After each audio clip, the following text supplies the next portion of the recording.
Hi friends, எல்லாத்துக்கும் வணக்கங்க. இன்றைக்கி நம்ம சேனலில் ஒரு விவசாய வீடியோ தாங்க பார்க்க போகிறோம். எப்போதுமே நம்ம சேனலில் பார்த்திங்கன்னா மாட்டு வீடியோ, பால் கறக்கிற வீடியோ போட்டு இன்றைக்கி கொஞ்சம் போர் அடிச்சிருச்சுங்க. அதனால் இன்றைக்கி ஒரு நாளைக்கு கொஞ்சம் மாறுதலுக்காக இந்த வீடியோ போடலாம் அப்படின்னு போடுறேங்க. கண்டிப்பாக அது ஒரு யூஸ்ஃபுல்லான வீடியோவாக இருக்கும்னு நினைக்கிறேன். ஒரு 3 மாதத்துக்கு முன்னாடி சூரியகாந்தி நெட்டிருந்தேன்னு சொல்லி வீடியோ போட்டிருந்தேன்.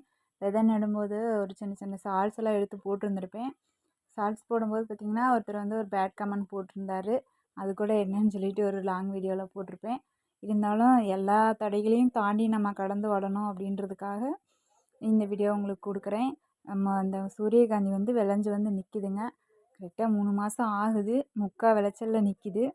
நீ பாதி நான் பாதி தின்னு அப்படின்ற மாதிரி இந்த கிளிகை கொத்திக்கிட்டே இருக்குங்க ஓரஞ்சாரத்தில். இந்த கிளி கொத்துறதுக்கு பயந்துக்கிட்டே யாருமே இந்த சூரியகாந்தி நடுறதே இல்லைங்க.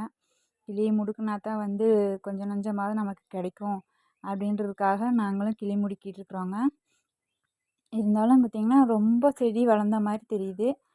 வெயிட்டு தாங்காமல் வளைஞ்சிருக்குங்க. வளைஞ்சது போக இல்லாமல் ஒரு சில இடத்துல ஒடிஞ்சும் இருக்குங்க. முக்கால் விளைச்சலில் நிற்கிது. கரெக்டாக பார்த்திங்கன்னா ஒரு 15 நாளில் அறுவடை பண்ணிடலாம்.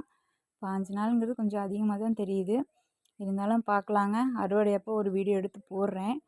அப்புறம் பார்த்திங்கன்னா நம்ம வெங்காயம் நட்டிருந்தேன்னு சொல்லியிருந்தேன் ஒரு 4 சால். அதையும் பார்த்திங்கன்னா எல்லாம் எடுத்து அறுவடை பண்ணி கொண்டு போய் விற்றுட்டு வந்துட்டேங்க. எனக்கு அடுத்த நடவுக்கு வெங்காயம் எடுத்து வச்சுக்கிட்டு மீதியை கொண்டு போய் விற்றுட்டு வந்துட்டேங்க. அதில் கூட ஒரு சால்ஸில் போட்டிருப்பேன். எங்கள் ஊர் மார்க்கெட்டுன்னு சொல்லி போட்டிருப்பேன். அது மார்க்கெட்டில் போயிட்டு தான் ஒரு வீடியோ எடுத்து போட்டேங்க. நீங்கள் போய் பாருங்கள் எங்கள் ஊர் மார்க்கெட்டை. அது சாதாரண காய்கறி மார்க்கெட்டில் தான் கொண்டு போய் போட்டேன். கொஞ்சம் கம்மியாக தான் வந்துச்சுங்க. ஒரு 35 ரூபா 30 ரூபாய்க்கு மேலே விலை கிடச்சிங்க கிலோ வெங்காயம். விதைக்கு வச்சுக்கிட்டு மீதியெல்லாம் கொண்டு போய் போட்டேங்க. வேஸ்ட் ஆக்கிடுவோம் அப்படின்ற மாதிரி. சூரியகாந்தி அறுவடை பண்ணும்போது கண்டிப்பாக ஒரு வீடியோ எடுத்து போடுறேங்க. நன்றிங்க.